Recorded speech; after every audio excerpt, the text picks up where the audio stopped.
Днес в Института по рибни ресурси във Варна представиха информация за писателя Петър Бобев във връзка с неговата 100 годишнина.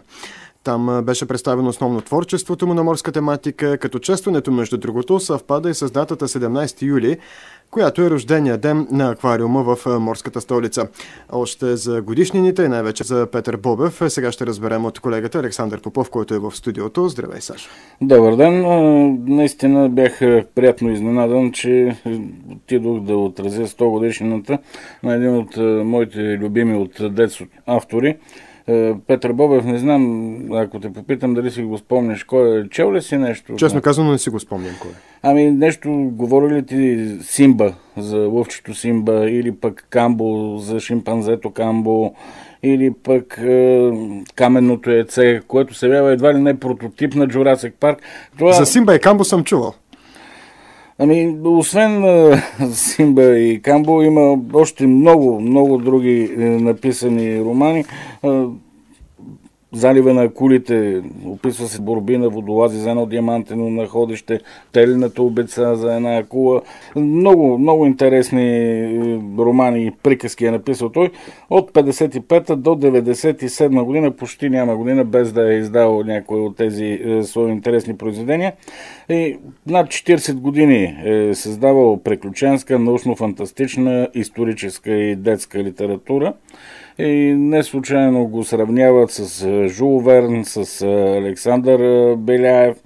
Интересното за Петър Бобев е, че той започва да твори късно, след своята 40 годишна възраст, започна в началото да измисля приказки за удоволствие на малката си дъщеричка, но негов приятел, без естествено да му каже, е взел тези разкази, които той е писал и ги е дал на Рамбо Силек, който пък ги предал на Ангел Каралийчев и оттам започват вече да го публикуват и оттам тръгва и славата на Петър Бобев, който между другото е писател, но пък основната му работа е била като банков служител. Наистина един любим автор на децата от 60-те, 70-те и 80-те години, но мисля, че вече е малко позабравен в тези нови поколения.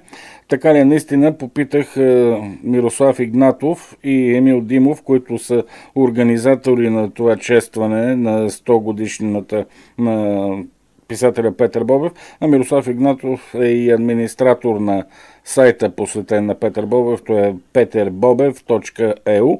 Попитах го, забравено ли е името на този добър автор?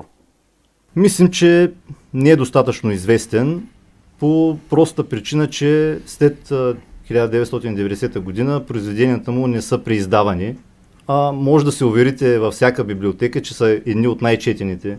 И мислим, че недостатъчно се изучава в училище също като автор. Аз съм израснал с Залива на акулите, Телената обеца, Симба, Камбо. Много от тези книги, ако бъдат филмирани, би станало, може би, един прекрасен филм, един много касов филм. Откъде идва това въображение в Бобев?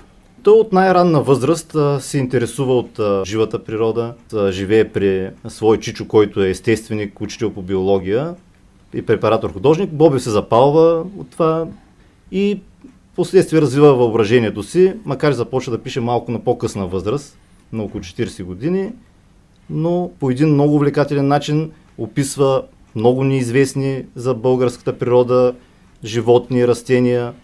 Над 40 годишна възраст казахте, че е започнал да пише доста късно, а той не само е писател, но той по принцип си е банков служител, който между другото пише.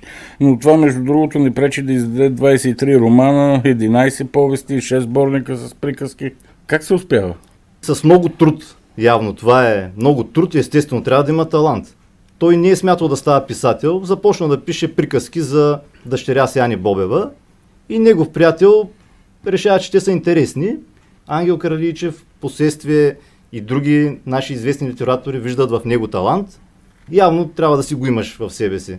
Господин Димов, вие сте един от съратниците за популяризиране на името Петър Бобев. Защо избрахте точно в залата на Варненския аквариум да бъде отбелязана 100 годишната му заради Залива на акулите, заради Белия лоцман, заради Телената обеца или? Безспорно, голяма част от романите на Петър Бобев са на морска тематика.